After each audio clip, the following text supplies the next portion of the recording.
Hello. Yes. Yeah, there's a cat. Do I have your attention now? Because I've heard that cats are very effective on the internet. All right. So, welcome to the Power Lunch live show. I am your host, Michael Whitehouse. This is our new cat. Provisionally, our new cat. We're fostering him, but we need to give him attention because he's a little kitten. I don't want to leave him alone. So, anyway, not to be distracted, I am Michael Whitehouse, the guy who knows the guy, host of the Power Lunch live show, where we bring together as many as 4 awesome guests to share super cool things and have some fun conversations. And with that, let's meet the guests. So we're going to, for those of you new to the show, we're going to go around to a quick round of introductions. Then each one's going to introduce their topic one after another. We're going to have some conversations around their topic and see where it goes. And what's so much fun is we have different guests who do different things. And so we get an interesting interdisciplinary conversation. I was going to start with my own shameless self-promotion because my show, I can do that. If you're looking to connect with me, you can do so on either one of my connection bonanzas or an open virtual coffee, guyknowsaguy.com/meet. That's the best way to get into a conversation with me other than getting on the show. And what's that you say, Michael? How do I get on the show? Well, you go to guyknowsaguy.com/powerlunch. And back in April, we were booked out for 3 months, so I didn't bother to solicit new guests. And now it's 3 months later. So now's a great time to apply to be on the show because you could actually even get in on the same month you apply for if you think you're interesting enough to stay up with these guys. So speaking of these guys, who are these people on my screen? I don't know. Let's find out, starting with Skip. Thank you, Michael. Well, I'm Dr. Skip Mondragon. I'm a general internist by trade. Internal medicine is a specialty for adults. 26-year Army veteran, spent 18 months in combat zones, retired as a colonel. But my true claim to fame is I've been married 41 years to a magnificent woman by the name of Sherry. We have 5 adult children who are all gainfully employed. None of them have come back to roost. Thank you, Lord. 4 grandchildren, 1 on the way. May the Lord add to my tribe. I am a avid fan of amateur wrestling, all things amateur wrestling. In fact, my kids call me a wrestling groupie. And we'll hear more about that later, I'm sure. And Fantastic. I am delighted to be here with all of you. Welcome to the show. Next up is Simon Severino. Hey, everybody. I have no idea about wrestling. What I do is since 21 years, the only thing that I do since 21 years is just helping people with go-to-market. I did fall in love in the very beginning with big problems because they stimulate me intellectually. And so I was driven to the big problems and go-to-market, but they are so vital for teams, for people, that I did fall in love with those. And I stayed in love with that 21 years. I live in Vienna. I have 3 kids. And when I'm not playing with them, and when I'm not just running or swimming, then I really tackle those big problems, and I still get inspired by it. That's what I do. Welcome. I think that adds 1 more country to our Power Lunch lineup. I'm pretty sure we've had someone from Hungary, but not someone from Austria. Vienna's in Austria, right? I got that right? Vienna, Austria. Yes, Okay. sir. Good. Yeah, I'm an American, so we don't know where countries are. So proud of myself. All right, and Erik. Hi, everybody. I'm the guy who hates talking about himself. I'm much better at listening than I am at talking. But basically, my company is B2 Scale, and I believe that people build their businesses best by being the version of themselves that they want to be at the end of the journey of building that business, and that accelerates them to that outcome, as opposed to being by default along the way and hoping the right things happen to them. Aside from that, I am a family man myself. I have 3 beautiful children who are eating me out of house and home and growing way too fast.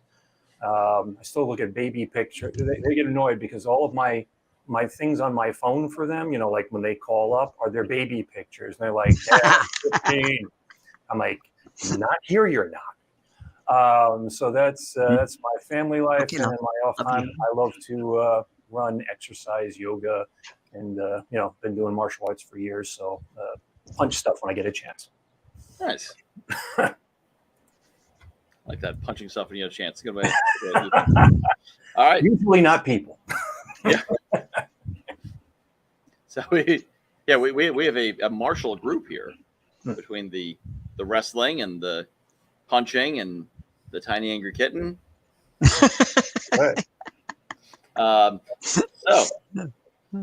All right. So first, leading us off with his topic is Simon is going to talk about 3 levers to double revenue. So put you on the screen there. Tell us about that, Simon. Let's go directly to it. So running a business is tough. Right now, it's especially tough. Broken supply chains, volatile markets. We don't know stuff. So how do we run a company when we don't know stuff? Right now, most of you are probably in a recession or soon in a recession or stagflation. What are 3 things that we can pay attention to if we run a business? I would like my business to be now strong in cash flow and liquidity.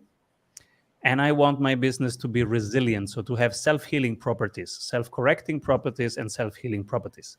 Now, how do we do that? So, resilience and self-healing property. What happens if you have a month of down sales, 0 sales?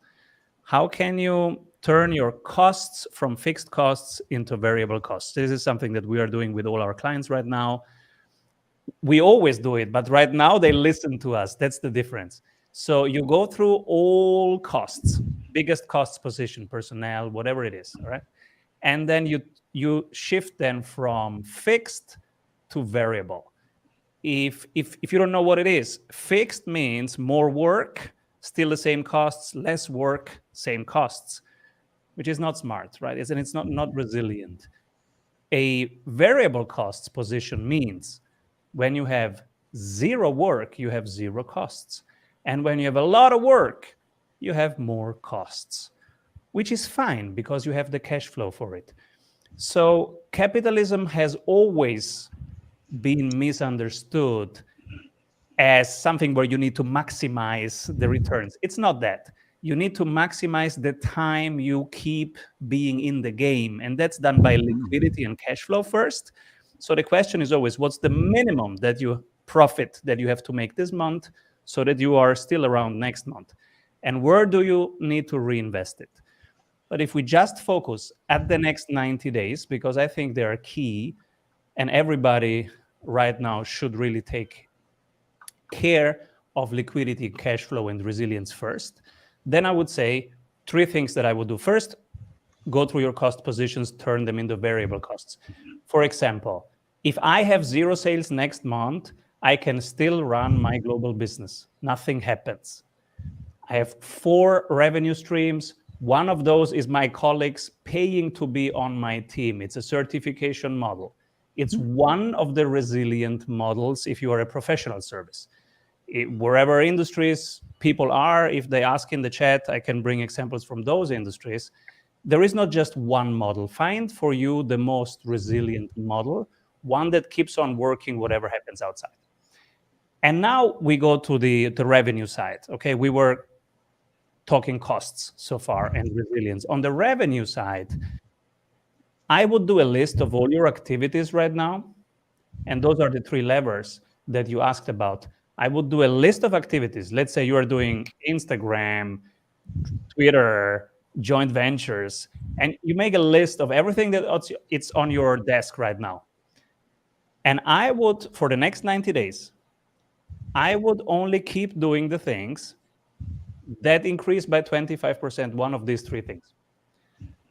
First, your conversion rate. So when you talk to people, you land more clients. Same amount of conversations, but you land more of them. Whatever you can do to increase that by 25%, I would keep doing. The second thing is the speed of your sales. So can you make it shorter by a couple days, by a couple weeks, from awareness to closing? Because then you increase the frequency. So conversion rate, frequency, and the third, can you increase the price? by 25%. Oh, Simon, no, I can't.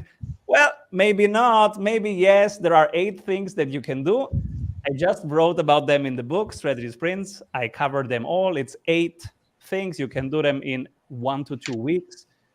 By doing that, you improve your positioning. It's about how you curate your customer testimonials, etc. It's not magic. It's just 8 things that you have to do. Then you have a better positioning.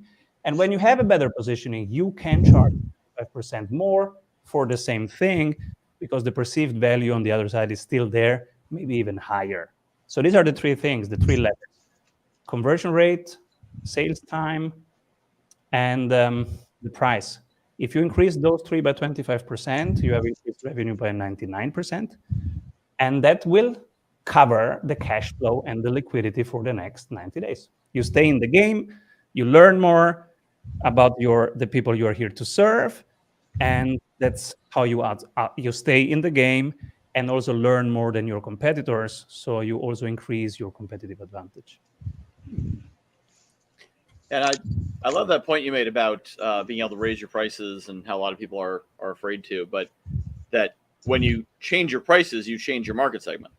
So your old customers would be like, oh, your prices are too high. And you'd be like, yes, for you, they are. Moving on. But my wife is in a craft business. You know, she makes like handmade items and whatnot. And I keep trying to convince her that her attitude about anyone who complains about the handmade things she made or about the price is send it back. I'll give you your money back. Please don't order again. That's tremendous, Simon. That idea of only doing those things that are most productive, because that idea of that 20-80 rule, that we can do a lot of activities that are not productive. And so breaking it down and looking what is truly productive and to those essential 3 things, I think that's brilliant, because you've really focused that down and said 25% increase. And that is tremendous. Well done, sir. Yeah, simplicity in action. As Bruce Lee said, economy of motion. Yeah, and I also like your concept about the changing things to variable costs. That's one thing I've noticed in the entrepreneurial space. Is in the corporate space, everyone's an employee, everything's in house, and so when things change, you either have to lay people off, which disrupts the whole thing, or you've got to sell off assets. Or whereas most of the entrepreneurs I know, they have 22 contractors and 0 employees. And if things soften up, well, those contractors have 8 other clients, and they communicate with their contractors, say, yeah, it looks like this month's gonna be a little slow, and they say, okay, cool, I'll go work on my other project over here. Let me know when time to come back. And you get a very dynamic kind of situation where each of the people involved, so no one ends up getting laid off. No one can't feed their family because of a downturn. Everyone does okay because you've got that flexibility, which is a brilliant model. Talking contractors, what I see many times happening is that people have a fixed contract with a contractor. And usually it's not fixed around performance outcomes. It's fixed around time, which is the worst thing to think about ever. And it's the worst contract you want to have with anybody. So, because I don't care how much time you put in there, that's on your side to decide. I can tell you, look, I need 15 leads per week, or I can tell you I need 5 discovery calls booked per week. And then I'm happy to pay a lot for each discovery call if it's a lead gen contract. I'm happy to pay for a closed client if it's a closer. And I'm happy to pay above industry for that. And it's, again, a variable cost, because if they close a 25K sprint, I'm happy to pay them 5K, 8K, 3K, whatever it is, right? I'm not happy to pay 3K, 5K for a contract that just say it's a month worth of work. I don't pay for months. I pay for results. So if you have a PR agency, a marketing agency, whatever, and you have a fixed contract with them, maybe you are doing yourself a disservice and them also, because they might get sharper. If they feel you a little bit more on your toes, they will learn because they can do better. The good ones, they can do better. But also it drives the entrepreneurship piece, because anybody who's coming to you saying, I'm only going to work if you promise me X amount of hours per week or per month or something. That's somebody who's like, I'm a contractor, I'm an entrepreneur, but they're not an entrepreneur. They're basically somebody who's looking for a full-time job in another disguise. And whereas the person who comes to you and says, okay, I'll deliver your 15 leads per week. And then, you say, whatever, I'll pay, $1,000 for it or something. And then you hang up with them and they're like, cool, because I already have my system that they don't know about that's going to get them their 15, you know what I mean? Like, I don't even have to. So I just close, like, they're an entrepreneur, right? Because they're going, as opposed to, I've got my system, it's going to deliver the thing, and I'm going to move on to the next client. So we've lost Simon. Simon we lost the leader of the current conversation, Simon. But he's on the other side of the sea, so hopefully he will return to us soon. Yes. But I think it's a great point. What you were saying. Oh, there he is. I found him. Oh, he's back. I'm back. Yeah, but Eric, that's a great point about the person who says, I want you to pay me for my time. I know. No, like I have virtual assistant. I pay for time, but the time is relatively closely attached to the thing. Like she uploads my podcast and writes the copy for it. So I'm paying for time, but it basically takes about 2.5 hours a week to do that. So I'm paying for that result. But I found even my own contracts I set up that I like to put some sort of incentive structure in it. Otherwise, I lose motivation. If it's just flat, you get so many dollars per month just to do it. Then I'm like, wait, so if I do a poor job or a good job, make the same money? Oh, that's. And then of course, my wife works a regular corporate job, and I watch her work her butt off. Like she works like an entrepreneur and gets paid like an employee. And I keep telling her, if you're going to work this hard, you should be building a business because you're working harder than most of the entrepreneurs I know. And she got a 3% raise this year. I'm with Erik. The entrepreneurial value set is important here, and one side is the costs, right? Okay, you might reduce the costs, but much more important is the risk reduction. So one of our clients, he had a PR firm hired for $5,000 per month, and then we asked him, so what exactly do you want them to do? And we find out he wants to land in 3 very specific places: New York Times, Inc. magazine, and Entrepreneur. And then I said, all right, what would you pay for each? And then we put a price tag on them, like $4,000, $6,000, $40,000. And then he went to the PR agency. They said, yeah, that sounds fair. Let's do it. They did it. In the end, it took them almost half a year to land all the 3. In the end, he paid the same amount that he would have paid. But as an entrepreneur, you don't look just at the numbers. You look at the risk reduction, risk management. Yep. So the risk was basically 0. They don't land the New York Times, you spend 0. They land the New York Times. And that's important. Having similar costs with basically 0 risk, that makes a difference from an entrepreneurial perspective. Not bookkeeping, but entrepreneurial. Well, and also for the right agency, if they got a connection at the New York Times, you're willing to pay $5,000 to get in there, but you're not willing to pay them, but maybe you'd pay them $1,000 a month to work on it for you because you don't know if they can deliver. So instead of you attach it to results, you say, I'll pay you $5,000 to get me in there, and they're like, done. 3 weeks later, they call their contact, they call in a favor, and now they got 6 months of revenues in 3 weeks because they could drive straight to the goal. And you're willing to pay because you only pay when you get the results. And so, it makes a really good win-win because it attaches value. And so probably the PR agency could potentially make more because of that certainty. But the entrepreneur is happy to pay more because they're paying to de-risk. Well, also, and you think about it, I mean, it goes back to Business 101, which is having a specific outcome. If you say, okay, I'm going to run my business based around specific outcomes for clients, but I'm going to turn around and deal with my contractors in vagaries. It's kind of like, well, wait a minute, how can you be specific on this side and vague on the other side? It's like, if you're going to be specific here, you got to be specific there. And then all of a sudden you have a lot more a lot more control over the outcomes. Mm-hmm. There is a great book by Nassim Nicholas Taleb. It's called, what is it called? It's about risk, 50-50 risk. I'm just, Skin in the Game. It's called Skin in the Game. And it's one with less formulas than the other, so it's easier to read. And his main thing is, hey, go for a 50-50 risk. You as an entrepreneur, don't take 100% of the risk when you launch something, when you do something. Look, and he says the best risk split between you and the market, between you and suppliers, is 50-50. Then both are on their toes, both are awake, present, interested. Like Michael says, they are not bored, right? They're giving their best. And like Erik said, and they are also in integrity and in coherence with how they operate the rest, right? So it's probably beneficial for everybody. Yeah.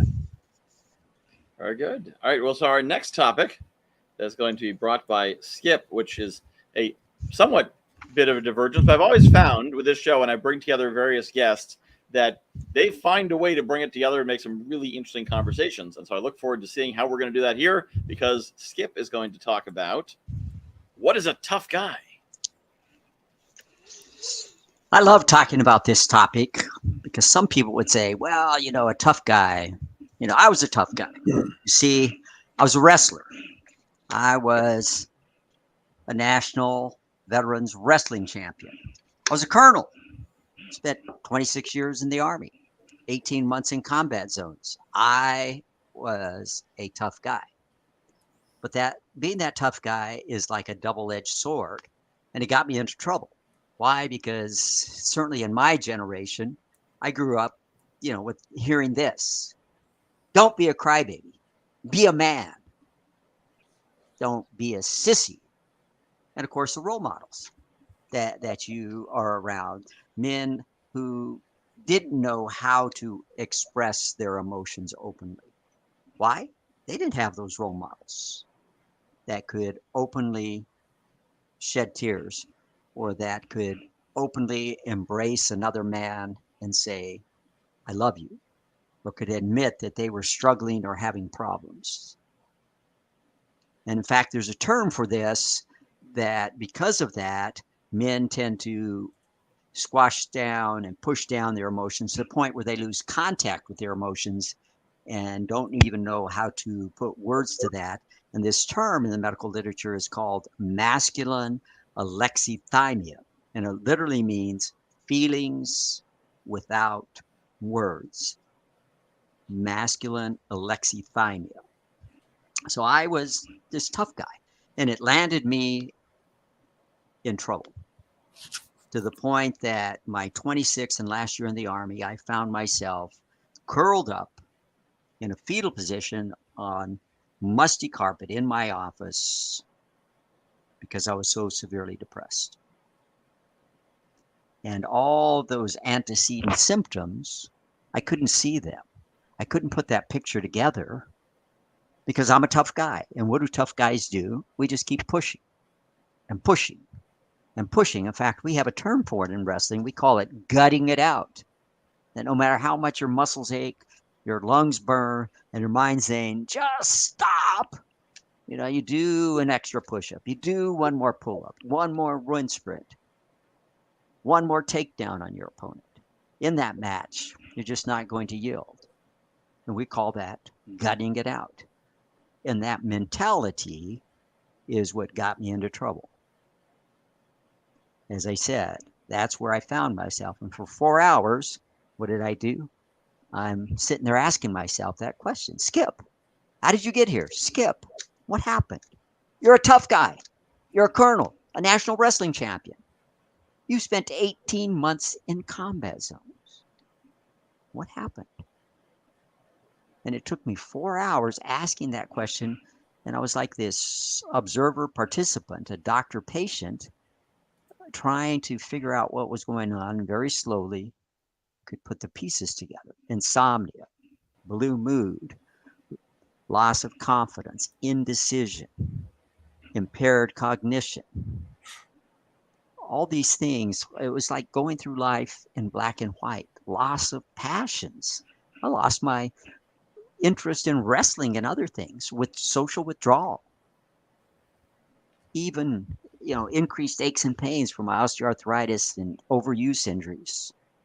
And my libido, my sex drive. You talk about kicking a guy when he's down. And that's where I found myself, curled up under that desk, before I could finally understand. Oh, Skip, you're depressed. Go get help. And so I crawled out from under that desk with a little flicker of hope and went and got help. And that began a long, rocky road to recovery. And about 6 weeks into my recovery, I get this excited call from my younger brother, Chris. I have 4 younger brothers, and he's my youngest. And Chris calls me very excited. Skip, we just had a Bible study with Franklin Graham, the son of Billy Graham.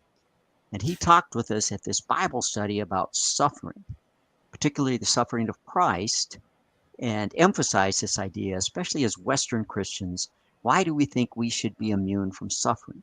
That if Christ suffered so brutally upon that cross on our behalf, why do you think we shouldn't have to suffer? And you see, up to that point, my prayers had been, Lord, please, please deliver me from this darkness. I pleaded, I screamed, I begged, I cried to no avail. That had been over 9 months and 6 weeks into my recovery. These had been my prayers. But it brought back a verse from Philippians chapter 2, verse 13. And the Apostle Paul writes, oh, that I might know him, referring to Christ, and the power of his resurrection and the fellowship of his suffering. I knew that verse. I'd prayed that verse many, many, many times over the course of my walk with Christ. But in the midst of my suffering, Lord, please, please deliver me. And over a course of 2 days, my prayers shifted from Lord, please deliver me to Lord, what would you have me learn? And how might I use it to help others? And that prayer changed my outlook. That prayer changed the course of my recovery, and that prayer changed the course of my life. Because I knew at that moment I was going to have to share my story. I didn't know how, I didn't know when, but that I was going to have to share my story. That I was going to have to help others who struggle with this dark disease. So I began to make notes of what I had learned, the lessons I had learned, and the lessons I was learning. And the first time I did share that story publicly was in October of that year. So this was mid-June, when I had prayed that. And so October, getting towards the end of my time in the Army, before my retirement party and going on transition leave, I'd asked the commander if I could share with the staff. And he was gracious enough to give me the opportunity at an officer professional day to speak an hour in the morning and share an hour in the afternoon with the hospital staff at large. So those who came in the morning, I could share, and then again in the afternoon. And I shared my story and some lessons learned. And what I found in that was people who came up afterwards. Thank you, Skip, for sharing. I've been there. Thank you for the courage of sharing. That was the story of XYZ, in my life. We need to hear this. And what I've understood from that is I've stood on public stages, TEDx stage, recently spoke at a summit in Denver with a group called Together with Veterans, a coalition of rural groups in the western states and Guam that work towards veteran suicide prevention. Is that very few of us are going to stand on a public stage and share this message. But by me doing that, I empower others with my story to share their story, maybe one-on-one, maybe one-on-two. But even beyond that, to empower tough guys who are struggling to go get help. so that they know that they're not a wimp. They're not weak. They're not less than a man to admit, I'm struggling and I need help. Out of that, I've written a book entitled Wrestling Depression is Not for Wimps. I've spoken on many podcasts and been honored to share my story in different venues for the purpose of helping other men. So now I call myself a transformed tough guy. Love that. Yeah, that's such a powerful and important message about about how if you don't take care of yourself, and I think we see this on the bad side message that reaches both men and women in different ways. The super mom, superwoman's got to do everything and not complain. Oh yeah, and the tough guy who's got to don't be a wimp, don't show weakness, don't show weakness to the enemy. And meanwhile, the enemy's inside you the whole time, and been like, yeah, don't show weakness. Gets us in trouble.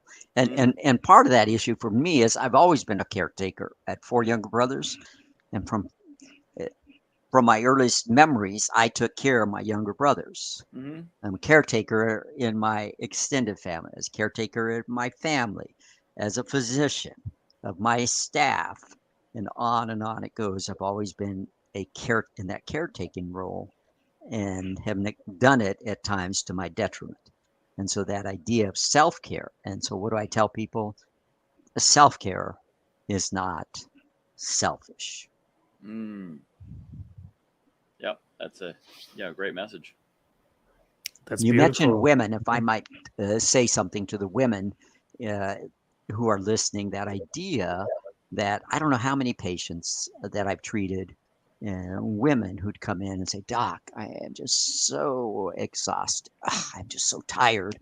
Of course, you do a thorough history, you do a physical exam, and already I'm thinking, okay, I know what this problem is. But tell them, I don't think this is a medical problem other than, your lifestyle here. But I said, we're going to run the appropriate test. I'll see you back in a week or so, and we're going to go over these results. And the results come back, and with a rare exception, in fact, I can't think of an exception when this was the case over the years, that you come back and you say, the problem, I believe, is that you don't have any time for yourself. You're taking care of everybody else. And I can't tell you the number of women who would begin to weep because they knew it was true. That the reason they were so utterly exhausted was not that they had a disease process, an illness. It was because there was no self-care. There was no downtime. There was no time for them to invest in themselves. That's why they were so exhausted. They were taking care of everybody else. And I saw that, I can't tell you how many times in my practice. And Simon, what were you saying? I was just reading Rilke a couple of days ago. I was very touched. I'm sharing with you Rainer Maria Rilke. I love the dark hours of my being. My mind deepens into them. There I can find, as in old letters, the days of my life already lived and held like a legend and understood. Then the knowing comes. I can open to another life that's wide and timeless. This guy, in a couple sentences, he both resonates with our suffering, and then he liberates us with one sentence. I can let go of the hustle, the tough, the push it through. I can even let go that I was the oldest brother. If I want, 1 minute later, I could let it go. So this poem, I reread it, both, right? We don't give permission to ourselves to just enjoy that the business is really successful. We think we have to grind it out. But then there's other thing. Hey, what about what if we can just enjoy it and it unfolds? And also on the other side, right? How long do I have to identify with my superpowers, with my strengths, with my weakness? Maybe I can let them go right now, because we are all much more, right? Of Yes. than experience, than identification to whatever. So thank you for sharing this. I'm touched by it. I think most entrepreneurs feel with you right now. Yes. And I've heard something to the effect, Ed Milet shares this very often. I don't know those of you who are familiar with Ed Milet, but he's one of the podcasters that I listen to, a very successful entrepreneur and mega millionaire. And this man has some profound stuff. Recently published a book entitled One More. And it's the idea you can always do one more phone call. You can always tell your kids one more time, I love you. You can always do one more kind act. You can always do one more that will make you a better person, a better business person. That one more can make that difference in so many ways in our life. But he frequently says in the circles he moves in, and he moves in some pretty heady circles, that how many of these entrepreneurs, including him, struggle with depression and this idea that not wanting to admit that they are struggling, that having to put on this mask, and yet how prevalent that is among entrepreneurs. And he mentions that quite frequently in his different podcasts. And I'm really struck by that because, as I said, he moves in some very high circles with some prominent individuals there, but has mentioned that over and over again. And I think, wow, isn't that interesting? Here are these very high achievers, and yet that idea, this depression. And I tell people, depression is a disease that crosses all boundaries. It's something that doesn't matter our education level, our socioeconomic standing, our profession, our race, ethnicity, religious background, doesn't matter. It cuts across all of those things. It's an equal opportunity disease. Well, yeah, I can concur.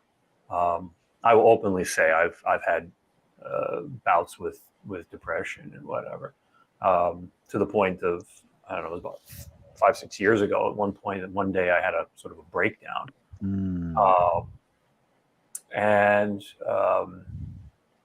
but one of the things, and a lot of my work kind of rose out. A lot of the work that I do now kind of rose out of that as offshoots of learning more about myself and my power and everything. But one of the folks that I follow is Abraham Hicks. And, Abraham is always talking about, having there's 5 steps to manifesting things. Step 1 is having what they call step 1 moment, which is becoming aware of what you don't want so that you know what you do want. And then, basically allowing yourself to have it after that. But what Abraham says is like, but it's not about trying to say, I'm going to have one moment in my life and then everything else is supposed to be perfect. Okay. It's allowing yourself, and how I design a lot of stuff I do is like being able to be okay having these step 1 experiences. And so how I play that out is, from a lot of my conditioning, I had my mother, I love her dearly, but she unconsciously trained me to look for the worst possible outcome about anything that popped up. As soon as anything good popped up, figure out how it's going to be taken away from you, and get ready for it. And unfortunately, my father didn't help to dissuade that. So my family aside, but ultimately what I understood was, is that you have these kind of fear things and or just sort of a negative energy. You can call it fear, you can call it depression, you can call it bad, whatever it is, this sort of thing that's demanding your attention. And trying, no matter what you try to do, it kind of like it's a moving target. Yeah. Kind of like Simon's box. But it's a moving target. It's always try to get in front of you. And being the day that I learned not to be afraid of the fear. So, okay, you know what? This thing, whatever it is, it's there. I'm not going to fight it, because when you fight it, you're giving energy to it. And when you say like you resist it, you're still putting your hands on it to push it away. When you fight it, you're putting your hands on it. You accept it, you're bringing it in. The only way to do it is to say, okay, it's there. Let it be. And then, as best as you can, just keep moving on, because what you find is you eventually move around it. And the moment you take your attention and put it where you want, again and again and again and again, this shrinks in power and moves away. And we always think like, no, I have to tackle this. Like you said, the tough guy, I got to tackle it. I got to fight it. I got to kill it. And then I'll give myself permission to move beyond it. Whereas if you just ignore it, you move quickly past it.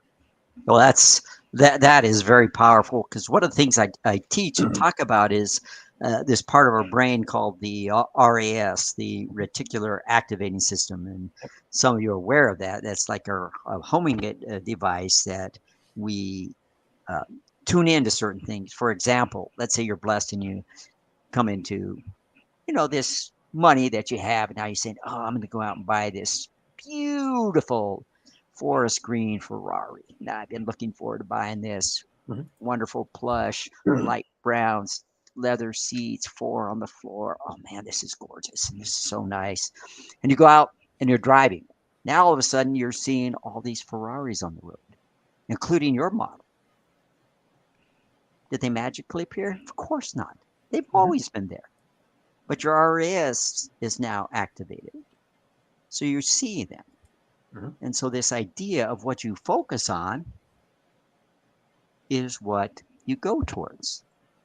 And it's also this idea of what you appreciates.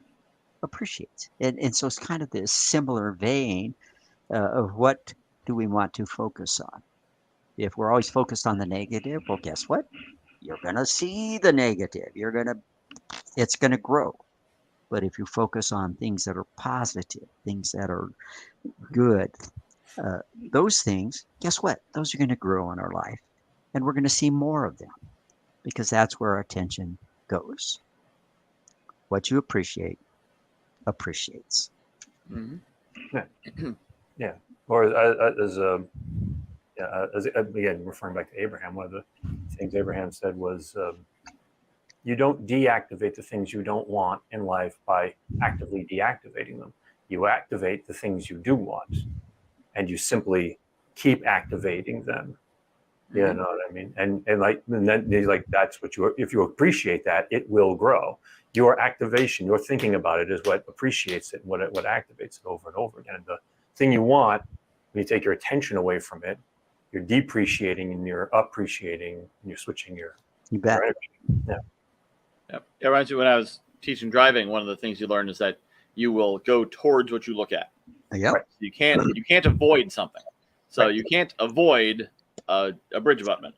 You can hit the road, but you can't intentionally miss something. You'll either go into it or you'll go into something else. Don't hit the tree. Don't hit the tree. Yep. Yeah, and they say, if you start skidding, the thing to do is lock your eyes on the road you're trying to go to, and then your brain will do the calculations to work the skid. But most people do is they say, oh my God, the guardrail. Oh, I hope it doesn't hit the guardrail. Got to avoid the guardrail.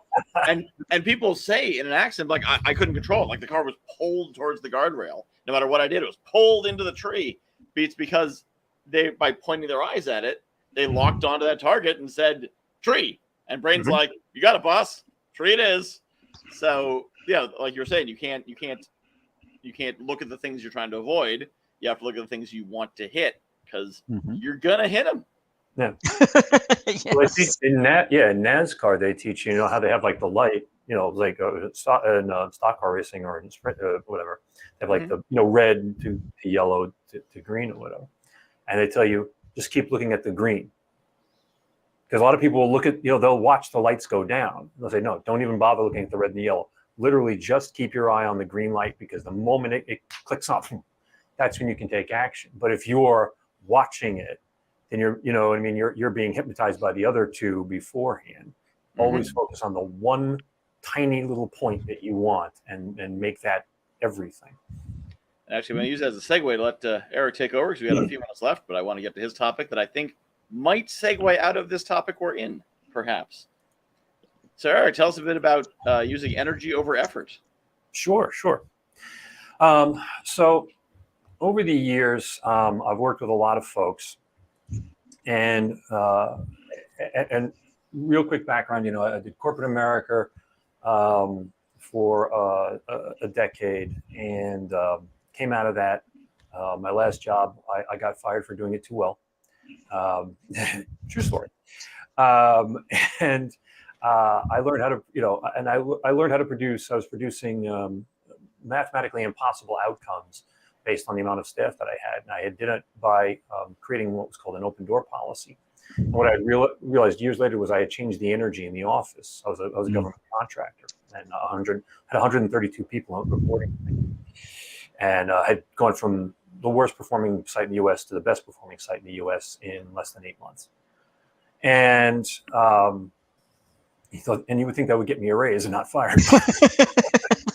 But anyway, after that, I became a management consultant for a couple of years, and then I became a business coach, and then I studied NLP. I studied silver mind control, and I've studied Reiki energy healing and all sorts of other things, and then I got really fascinated by the subconscious mind. I developed the Guru selling system. I wrote the book Be Do Sale about 11 years ago. And then I developed the subconscious lead generation system after that. And then I developed Peerless, and now I call it persona positioning after that. And it was always about leverage. It was like, okay, sales, everybody wants sales. And then I discovered Drucker's statement about the aim of marketing is to make sales superfluous. I was like, okay, great. I studied marketing and honed in on lead generation, because to me, that was what put asses in seats. And I said, okay, the rest of marketing is kind of fluff. It's nice, but lead gen, most important. That's why I developed a lead gen system. And then ultimately I said, okay, well, how do I make marketing superfluous? And that's when I started studying positioning and ended up creating my own methodology, because it was not that much out there at the time.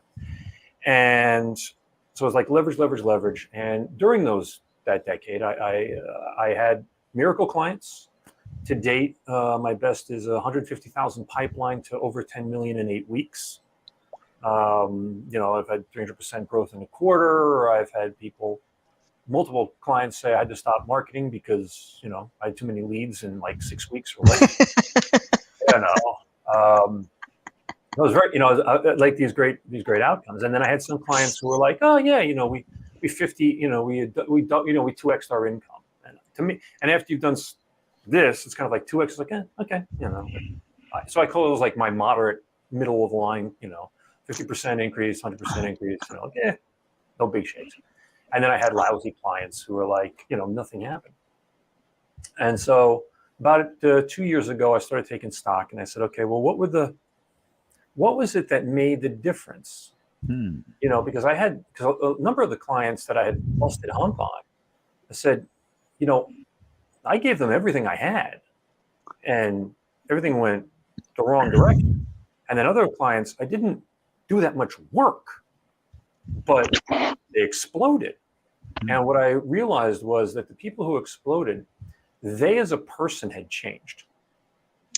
Their beingness had changed. And I had inadvertently, unknowingly given them the ability to grant themselves permission to become the version of themselves they wanted to be. And in that, poof, their business took off. Their beingness drove their business. And so I was like, okay, great. And then, about a year and a half ago, I figured out that I have this sort of psychic ability. I pick up on my client's higher self. And I'd always had this, but as I tell people all the time, I spent most of my coaching years on a headset wandering around my house aimlessly, talking to people. Only through Zoom, sitting here repeatedly, that I kept showing up on the left-hand side, and I'd see things, and I'd read, kind of get text or statements from here, and questions and body feelings. And And, you know, it was like, okay, so there's this energy. And so I started consciously using this work that I, you know, the higher self stuff in with my clients and changing their energy. And allow, you know, and all of a sudden, like, boom, you know, the big things started happening again. Except now I knew what the hell I was doing as opposed to doing it. And so ultimately, what I realized was that, you know, if you look at things like the law of attraction, which I think a lot of people hear and they go, law of attraction, like, no, quantum physics proves this. This isn't, you know, like Einstein would say, yes, law of attraction, real thing, you know. And our energy is what we're putting out is what we're attracting. And I watch most people try to build their business, and they don't have energy in alignment with their desired outcome. For example, let's say as a human being, you can be at level 1, you can be at level 10, like level 10 being as close to your higher self as possible, level 1 being the slowest version energy of yourself. And you're at level 1, and you're talking about outcomes that your level 8 version would have. But you're not at a level where you can, you know, but you're down here looking at outcomes at this level. You can't see. If you were at the same level, then you would have, you know, it would be like a clear path, but you're down here. So what we end up doing is we try to compensate for a lack of energy through adding effort. Because when I look up this way, this looks like a complex road to get up to this thing. But if I'm up here, there's an uphill battle, you know, all of a sudden a lot more complexity, a lot more work, a lot more effort. It's going to take time. It's going to, you know, and you start hearing those statements like you got to earn it. You got to put in the time. You got to be worthy. Word I hate. You got to be worthy. You got to earn it, you know, and all that kind of stuff. And it's like, yeah, and you make it more and more complex so that you can say, man, I'm doing this and I'm putting out that fire and I'm handling this. And, you know, all of a sudden, you know, it's like, and you don't go very far and you burn out over and over and over again. But if you instead say, okay, I'm going to take time and I'm going to increase myself as a being, it doesn't take that long.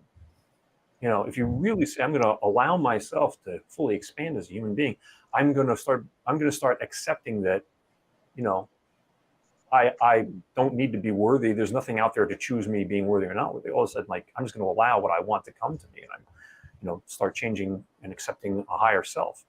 You start moving up very quickly. All of a sudden, because you're raising your energy, a couple of things happen. First off, you get a much different view of the landscape. So instead of being at the same level, you start rising above the landscape and you get a much broader view of everything. And I think Skip, you were talking about, or Skip or Sam, I forget, one of you was talking earlier about like opportunities coming out of nowhere, you know, that, or the reticular activating system. Those things are all around you. Those opportunities are all around you. But if you're down here, they're going over your head. But as you rise up, boom, boom, boom, they keep smacking into you because now you're at a higher level of energy. And those higher level opportunities, they're always there. It's just now you're actually getting to the surface where you can get them. You know what I mean? It's like being underwater. You know, if you want to see the clouds, you got to stick your head above the water. And all of a sudden, like, oh, look, clouds. They were always there. You were just swimming. You know? So basically, that's, you know, that's where I like to play is helping folks, you know, change their energy through the work that I do, and I do it, you know, through the 4 quadrants of what I call the expansioneering process. So it's basically starting with the psychic, which is, you know, communicating with your higher self, to the cognitive, fixing your mindset, to the creative, which is, you know, your work in the quantum field, and then to the strategic, which is then fine tuning the ideas that come to you from the quantum, and then kind of repeating over and over and over again. And as long as you've got that flow, that's the key thing. But the thing that hangs most people up is, as soon as you want something, your higher self goes, okay, and creates it. But it's the mindset piece, as Skip, you were talking about earlier. It's the mind, boom, it stops us. And it takes us back down to our lowest level. And then we attract, we go into the field, and we send out the signals from our low self. We attract low-level opportunities. We say, okay, now I'm going to create strategies based on efforting to get to what I want. And the flow never actually gets going. It's kind of like dunk, dunk, dunk. But anyway, so helping, but that's the key thing, is that if you change your energy, you'll change your experience. If you change your beingness, you'll change your business. As you're talking about that, I was thinking about the trajectory of my business growth and how there's sometimes I'll think like, is there any reason I couldn't have done this thing 5 years earlier? Yep. Could I not launch my business 5 years earlier? Did it take a global pandemic to get my attention? But I wasn't elevated to that point yet to be able to find that. I think it's a very interesting way to look at it. And actually, I'm reminded of a guest we had on last week, Joey Chandler, who he talks about something different concept around energy, but energy alignment to avoid burnout. Which actually sort of goes to what Skip was saying too. The more authentic you are to what you are, who you are, identity, energetically, the less you're going to burn out, because you're trying to, if you try to use a Honda Civic to tow a trailer, you're going to burn out the transmission. It's not built for that. So you're busy trying. Yeah, you're busy trying to be. To sort of to Skip's point, you're trying to be beingness. I mean, we use this word "be," and it flows so seamlessly through our talking every day. We don't understand the power of those two letters. You try to be somebody you're not, to impress other people, to prove to other people that you are this person that you actually aren't. And that's why I put out something the other day. Like I put out posts on like Facebook or whatever that just said, "Don't be authentic, be unabashed." And it's really about allowing your true self. And I mean, really allowing. And it's not like when you allow, like there's no more effort. Allowing is not effort. It's the antithesis of effort. And when you allow, all of a sudden, it's like, I've noticed that I've always made the most money when I was doing the least stuff. And my clients have the same outcome. And it's always this interesting thing. As soon as things start going well, like it's almost like your amygdala at some point gives up and says, "Nothing's working. I'm out of here. I'm going to stop complaining." That's when things turn around. And as soon as things start going well, your amygdala goes, "Okay, all right. Now that things are going well, I'm going to kick back into control here because I'm going to terrify it. I'm going to make sure that I've got a handle on this. I'm going to get a handle on that. And I'm going to hold all these things in place because that's going to keep that money flowing." And then all of a sudden, it's like, "Where's the money going? Oh my God, the money's running out again. Oh my God, no clients." And which it's the amygdala, because the amygdala is like it's going back to effort. How can I effort it? How can I control it? And it's like, so opening up and allowing, high energy, you're rising up. As soon as you try to control it, control takes us back down to lower slope. And it's kind of like learning how to open up and then stay open and sensing, when am I trying to close down? Opening back up. Oops, there's something else trying to close me. Other people's expectations trying to close me. My wife's yelling at me about whatever. Oh, there's, my boss said, like, gotta open up. And as you stay higher and higher and higher, like all of those opportunities, the people who are really happy and successful, because I think there's a lot of success. I know unhappy billionaires. I've met them. They're not pretty. They're billionaires. They're not happy. I don't count them as successful. I count them as billionaires. Yeah. But the people that I know that are truly happy and successful financially and in all areas of life, it's almost like they live, one of my favorite words, serendipity. They just live a serendipitous life. And they're always looking for it. My favorite example is Richard Branson. I said, look, the guy's entire business model is pay tons of money to come to my island, to have fun with me, and then to pitch me on things that will make me more money. I mean, there's no greater serendipity business model than that. You're paying me money to make me money so that I can be on vacation while you're making me money. That's a pretty solid model. Brilliant. Yeah, Yes, I mean, brilliant. That's it. Yeah. It's funny you mentioned that word, because I did mention this show. I mentioned others that the show has two producers, Serendipity and Random Happenstance. Yeah. So that's actually how the show goes together. Is I pull When you fill out the application, ask you which Fridays you're available. First 4 people available on that Friday, that's who goes on the show. And the number of times that out of the hundreds of people who have applied for the show, that I'll bring people on and like they know each other, or they're from the same same group, same organization, or that they have something in common. It happens. So when I first started doing the show, I'm like, this show is going to be an ADHD train wreck. Because it's just going to be a bunch of random people. Then I'm like, oh my God, this show is amazing. Yeah, we're 6.5 months in, and every episode I've been like, universe, I wonder how these people go together. Universe, like, you'll see. Yeah. And and then it tends to align really well together. And to another thing you're saying, there's it's funny, as you're talking, I'm like, things I've been saying make more sense now. I'd found that my business has gotten better the more into my comfort zone I go. So I don't like cold calling, so I don't do it.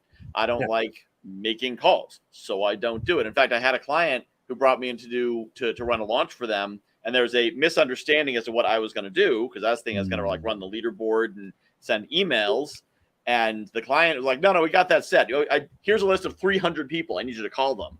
I'm like, yeah, that's not a thing that's going to happen. I ended up actually finding someone and bringing them in. And actually, I'm leaving with the client. I'm like, I think you want this person. You don't want me. What you need is not my zone of genius, but she had a great time doing it. She called everyone. She's like, oh, this is so much fun. I didn't know this is a thing. This is great. So she's got a job. But before I used to have this scarcity of like, oh, I can't say no. I can't say no to an opportunity. That's how you say poor. I need to be rich and chase every opportunity. And the more I did that, the more I stayed broke. And the more like, so I'm good at 2 things. I'm good at expression and connecting. So I should build everything I do around talking, writing, and connecting people. And if it's not one of those 2 things, that's not what I should be doing. Yep. So I have my networking concierge to connect people. I have the podcasts and blogs and whatnot. And I feel like consulting kind of fits in that I can go in and be like, let me talk about what I know and share it. But the more I stay in my identity and energy, the more opportunities are presenting, and also the happier I am. If I wake up and I'm like, oh, I got to do another one of these things, and I got to call these people and write all the things, and okay, well, all right, what am I doing today? Whereas when I wake up on Friday and the 2 things always on my calendar are this and open virtual coffee, and I'm like, Friday, sweet, Fridays. Not because it's the end of the week, but because it has these 2 things that are all about expression and connection.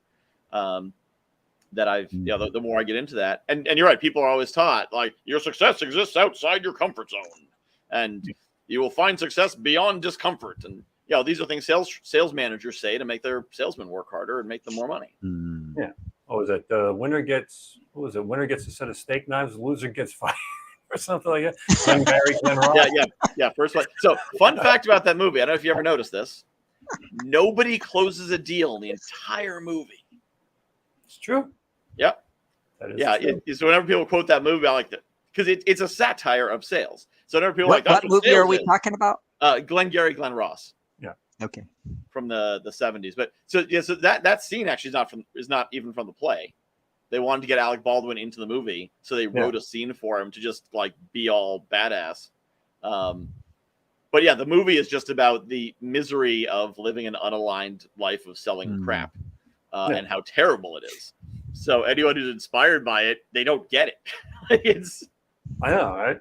Yeah, like they go to their sales team, like, I saw this great movie. Like, no, that's it's kind of like thinking like playing Death of a Salesman at your Monday morning sales meeting. Like, I really don't think you understand where Arthur Miller was going for. Yeah. He worked himself to death. Like, oh my goodness. Yeah, that's the problem. A lot of the media about business and sales is it's like almost every movie about sales makes the industry look bad because it's all about like the dangers of capitalism. There's very few that are really inspiring that we can look at and be like, oh, I want to be like that character. And I think that does lead us the wrong way. But speaking of beyond our limits, we're beyond our time. So let me, there's like 2 clocks on my screen. Do I pay attention? No, I don't. So let's do our final thoughts. So we'll start with Skip. Give us your final thoughts. If you have anything you want to point people towards, feel free to do so now. I would just say, let me leave you with this prescription. And I've written this prescription for thousands of patients. And I tell them, you cannot, well, this medication has no bad side effects, no drug-to-drug interactions, and you cannot overdose on it. Proverbs 17:22 says, a merry heart doeth good like a medicine. So each and every day, I want you to partake of this medicine liberally. So laugh and laugh with gusto each and every day. It's good medicine. I like it. That is a good prescription. And Erik. Yeah, thanks.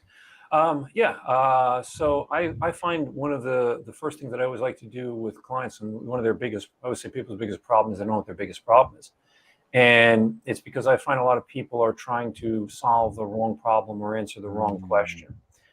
So for anybody who would like to, sample a little bit of my work and find out what their right question is, I offer a one-question power session. So you can go on over to my website, www.erikluhrs.com/power, and sign up for a session, and we'll get you, we'll find that one right question that you need to knock down as the first domino to get all the rest of the stuff in alignment.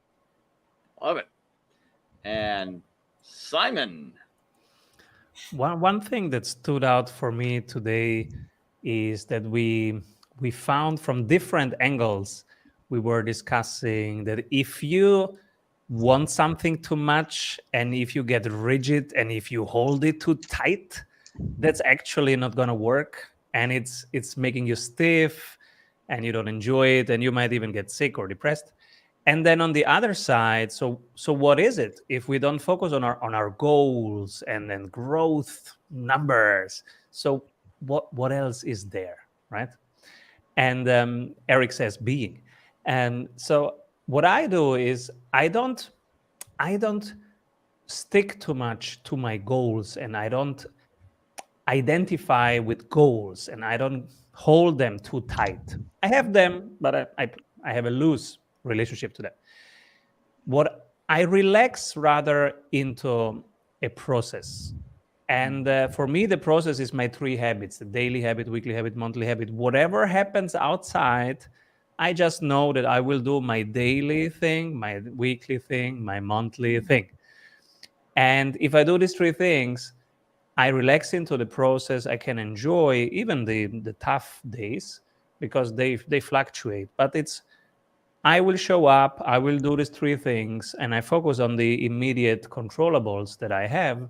And it's very helpful for me. If other people are running a business and want to take inspiration from, they can be downloaded. The website is here, strategysprints.com. It's also in the book, Strategy Sprints.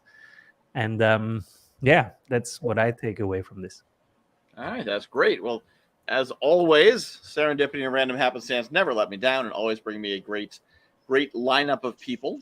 One thing I want to share briefly, because again, by show, I get to do my own plugs also, is I am launching a new program that I didn't bother to name because the idea is if you like me and you want to get in a room with me, then you should join the program. And if not, doesn't matter what marketing I put on it.